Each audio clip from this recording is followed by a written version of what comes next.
بسم اللہ الرحمن الرحیم. میں ہوں عامر شہزاد سفیر اور آپ دیکھ رہے ہیں میرا فیس بک پیج اور یوٹیوب چینلز. آج ہم ڈسکس کرنے والے ہیں 3-4 ایسے جملوں کو جس کی وجہ سے یہ ہجوم ایک پھر سے قوم بن گئی. ان جملوں کے بعد 1940 سے 1947 تک کا وقت یاد آ گیا. جو لوگوں نے قربانیاں دی، جو ریلیاں نکالی گئی، جو تحریک کو زندہ کیا گیا، جو جلسے جلوس کیے گئے، وہ ساری یادیں تازہ ہو گئی. وہ 3 جملے ایسے جملے تھے جن کی وجہ سے ایک قوم اٹھ کھڑی ہوئی. یہ ٹکڑوں میں بٹے، یہ ہجوموں میں جو بھٹکے ہوئے لوگ تھے، یہ جوک در جوک ملتے گئے اور ایک قوم بننا شروع ہو گئی. یہ 3 ایسے جملے تھے کہ جو ہمیشہ یاد رکھے جائیں گے. تاریخ میں شاید ان کو کبھی بھولا نہیں جا سکتا. سب سے پہلا جملہ تھا وی آر بیگر. اس جملے نے اس ہجوم کو ایک قوم بنا دیا. شہباز شریف صاحب نے کہا کہ ہم بھکاری ہیں، ہم کوئی بھی انتخاب نہیں کر سکتے. یہ وہ جملہ تھا جس نے اس ہجوم کو ایک قوم میں بدل دیا. اور جب شہباز شریف نے یہ کہا تو قوم اٹھ کھڑی ہوئی. پھر ایک اور جملہ، عمران خان صاحب کی جب حکومت ختم ہو رہی تھی، طریقے عدم اعتماد کی ووٹنگ ہونے والی تھی، تو کچھ دیر پہلے صحافیوں سے ملاقات کی عمران خان نے، اور اس میں ایک جملہ کہا جس میں انہوں نے کہا کہ کوئی اس سسٹم میں کوئی ایسا رہ تو نہیں گیا جو میرے خلاف نہ ہو. یہ ایک ایسا جملہ تھا جس نے اس ہجوم کو پھر سے ایک قوم بنا دیا. لوگ اٹھ کھڑے ہوئے اور یہ قوم بننا شروع ہو گئی. پھر ایک آخری جملہ شاید کہ جس نے اس قوم کی بنیاد کو مزید مضبوط کر دیا. لوگوں میں غصہ غم پایا جانے لگا. وہ یہ جملہ تھا جس پر عوام نے غصہ بھی بڑا کیا اور بہت سارے سوشل میڈیا پہ سوالات پوچھے. وہ یہ جملہ تھا سازش نہیں، مداخلت ہوئی ہے. اور عوام نے سوشل میڈیا پہ پوچھنا شروع کر دیا کہ سازش اور مداخلت میں فرق کیا ہے. اس کے علاوہ بہت سے جملے بولے گئے جن کی وجہ سے ہماری عزت بھی بڑھی، اور بہت سے ایسے جملے بھی بولے گئے جن کی وجہ سے ہم پوری دنیا کے سامنے بےعزت بھی ہوئے. شاید عمران خان نے چند ایسے جملے کہے جن کی وجہ سے ہم دنیا کو یہ دکھانے کے قابل ہو گئے کہ ہم دنیا کی آنکھوں میں آنکھیں ڈال کے بات کر سکتے ہیں. ہم کوئی غلام نہیں ہیں کہ آپ جو کہیں ہم کر لیں. عمران خان کا یہ نعرہ بھی بڑا مقبول ہوا کہ جب انہوں نے کہا کہ ہم کوئی غلام ہیں کہ آپ جو کہیں ہم کر لیں. اور ایک ایبسلیوٹلی ناٹ، یہ ایسے جملے تھے جس کی وجہ سے پوری دنیا میں ہماری عزت بڑھی. لوگوں نے یہ محسوس کیا کہ کوئی اس ملک کا وزیر اعظم بھی آیا ہے جو آنکھوں میں آنکھیں ڈال کے بات کرتا ہے، جو قرضوں میں گھرے ہونے کے باوجود آنکھوں میں آنکھیں ڈال کے بات کرتا ہے. اور پھر یہ کچھ طاقتوں کو ہضم نہیں ہوا. انہوں نے سبق سکھانے کا فیصلہ کیا. پھر پاکستان کے اندر میر جعفر اور میر صادق کے ذریعے لوگوں کو خریدا گیا، پیسے لگائے گئے، کروڑوں میں خریدا گیا. پھر عمران خان کو ہٹا دیا گیا جو آنکھوں میں آنکھیں ڈال کے بات کرتا تھا، جس نے اس ہجوم کو ایک قوم بنانا شروع کر دیا تھا. ان کے چند جملوں نے اس ہجوم کو ایک قوم میں بدل بھی دیا. اسلام آباد، پشاور، کراچی، لاہور، پورے پاکستان نہیں، دنیا کی 17 ممالک کے اندر پاکستانی قوم اٹھ کھڑی ہوئی، احتجاج ہونا شروع ہو گیا. پھر یہ تصور بنا کے ہم کسی بھی صورت غلامی قبول نہیں کریں گے، ہم ایک خود مختار قوم بنیں گے. اس وقت جو پاکستان کے پولیٹیکل حالات ہیں وہ بڑے سارے نازک ہیں، بہت سارے. میڈیا اپنے ٹارگٹ کے مطابق عمران خان کے خلاف بول رہا ہے، کیسز نکالے جا رہے ہیں. پہلے توشہ خانہ، پھر ہیلی کاپٹر، پھر فرح گوگی کیس. لیکن مایوسی کے علاوہ ان کیس نکالنے والوں کو کچھ نہ ملا.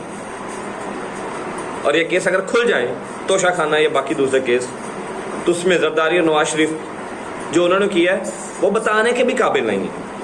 کچھ سوچ بھی نہیں سکتا. مرسیڈیز گاڑی 30 لاکھ روپے میں گھر لے گئے، 50 روپے میں کلین تک خریدا گیا. بہت ساری ایسی چیزیں باہر آ جائیں. ان کے پاس اور کچھ کہنے کے لیے تھا. عمران خان نے تو جو خریدا ایک قاعدہ قانون کے مطابق اسے بیچا اور سڑکوں پہ لگا دیا، جس کا اظہار انہوں نے ایک نجی ٹی وی کو انٹرویو کے درمیان اوپنلی کیا. اور معاملہ چلتا جا رہا ہے. اب سوچنے والی بات یہ ہے کہ پتہ نہیں یہ قوم کو فدو سمجھتے ہیں یا یہ سمجھتے ہیں کہ لوگوں کو کچھ پتہ نہیں ہے. کہ عمران خان کے بارے میں کہا گیا جی توشہ خانہ کیس، وہ تو میں پہلے بھی بات کر چکا ہوں. ہیلی کاپٹر کیس جی 8 لاکھ روپے ڈیلی کا خرچہ ہوتا تھا جی بنی گالا سے وزیر اعظم ہاؤس تک. وہ بھائی کوئی جنگی جہاز ہے کہ 8 لاکھ روپے خرچہ آ جائے گا؟ ایسا نہیں تھا. شاید کیلکولیشنز کو عمران خان کے خلاف استعمال کیا جانا تھا لیکن کچھ نہ نکلا.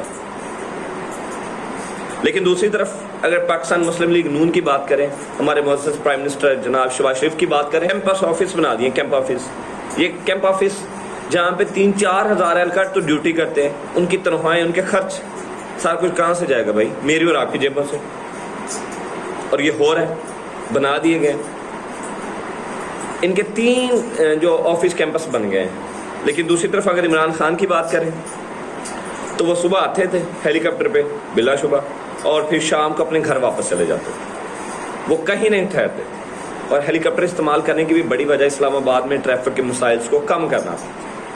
لیکن دوسری طرف جیو اسما، پاکستان کے اور بہت سارے میڈیا بس نہ پوچھیں عمران خان کے کردار کو لے کے کیا سے کیا کر رہے ہیں. اور 3 سال کی حکومت میں اگر یہ کیس اللہ کی طرف سے اگر ان کے پاس یہ 3 کیس ہی نکلے ہیں عمران خان پر، تو خدا کا شکر ادا کریں کہ عمران خان ایک ہیرا تھا جو اس قوم کو ملا تھا، جو ہم نے گنوا دیا. ابھی وہ واحد پرائم منسٹر تھا جس کا نام نہ کسی پاناما میں تھا، نہ کرپشن کیس میں تھا، نہ اس کے لندن میں فلائٹس تھے، نہ اس نے جزیرے خریدے. ایونس کے وہ تو اپنے لندن والے فلیٹس بیچ کے آ کے پاکستان میں شفٹ ہوا. اس نے کروڑوں اربوں کھربوں روپے کی جائیدادیں چھوڑ دی پاکستان کے لیے. اس نے اپنے بیٹے تک چھوڑ دی پاکستان کے لیے. اور اس کے کسی کی عمران خان کے کسی چپڑاسی کے اکاؤنٹ میں بینس ٹرانزیکشن بھی اربوں کی نہیں ہوئی. کوئی مخصوص چپڑاسی نہیں ہے اس کے ساتھ، اکیلا کھڑا ہے اس قوم کے لیے. دوسری طرف اگر علیم خان اور جہانگیر خان کی بات کریں، علیم خان وہی ہے جس کے بارے میں پاکستان مسلم لیگ نون کا موقف تھا، اور ہمارے جو پرائم منسٹر کے علاوہ وزیر اعلیٰ ہیں حمزہ شہباز صاحب، ان کا یہ موقف تھا کہ یہ عمران خان صاحب کی اے ٹی ایم ہے. آج وہی اے ٹی ایم جا کے نون لیگ کے پاس بیٹھ گئی. جہانگیر ترین چینی چور ہے جی، وہی جہانگیر ترین آ کے ان کے ساتھ بیٹھا ہوا ہے. تو بس کہیں نہ کہیں یہ ثابت ہوتا ہے کہ یہ لوگ اپنے مفادات کی خاطر اس کے ساتھ تھے، جب نہیں ملے تو الگ ہو گئے. اور بہت ساری چیزیں ایسی جو بتانے کے بھی قابل نہیں ہیں شاید نون لیگ کے حوالے سے. ہماری جو اس ٹائم کی وزیر اطلاعات ہیں مریم اورنگزیب صاحبہ، معزز ہے ہمارے لیے، وہ آتی ہیں اور عمران خان کے ہیلی کاپٹر، توشہ خانہ، فرق ہوگی اس پہ بات کرتی ہیں.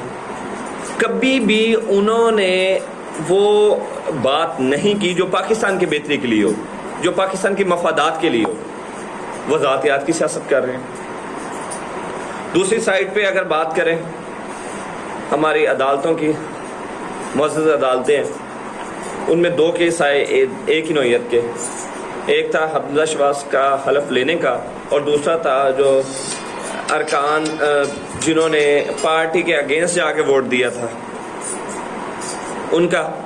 تو ہماری عدالتوں نے اس سے پہلے کہا کہ ہم حمزہ شہباز کا فی الفور جا کے جو حلف لیں، اور دوسری طرف جو اراکین تھے ان کے بارے میں کہا کہ ان کا کیس عید کے بعد سنا جائے گا. الیکشن کمیشن کی اگر بات کریں دورہ معیار کی، تو ان کو جو ریفرنس بھیجا گیا پاکستان تحریک انصاف کی جانب سے، ان پہ وہ مسترد کر دیا گیا. ان پہ کوئی کیس نہیں سنایا جا رہا. تو کہیں نہ کہیں پاکستان کی بہتری کے لیے اس بندے نے کام کیا تھا، ہے، اور یہ کرتا رہے گا انشاءاللہ. اب یہ قوم اٹھ کھڑی ہوئی ہے، یہ ہجوم ایک قوم بن چکا ہے. اور دیکھیں ریسنٹلی لندن میں گئی ہیں ہماری جو پرائم منسٹر شہباز شریف صاحب، ان کے ساتھ 12-13 اراکین ہیں. وہ نواز شریف کے ساتھ ملاقات کے لیے جب لندن پہنچے تو ان کے گھر نہیں جا سکے. وہاں پہ پاکستان تحریک انصاف کے اراکین ہزاروں کی تعداد میں احتجاج ریکارڈ کروانے کے لیے موجود تھے، اور احتجاج کر رہے ہیں، ابھی تک ہو رہا ہے. اور انہوں نے نارتھ ایرین لندن میں کہیں دور جا کے کسی جگہ پہ اپنی میٹنگز کی ہیں. عجیب سے سوالات اٹھ رہے ہیں سوشل میڈیا پہ کہ اوورسیز پاکستانی ووٹ تو ڈال نہیں سکتے، لیکن ایک باہر بیٹھا ہوا مفرور جو ہے عدالت سے، وہ بندہ پاکستان کو چلا سکتا ہے.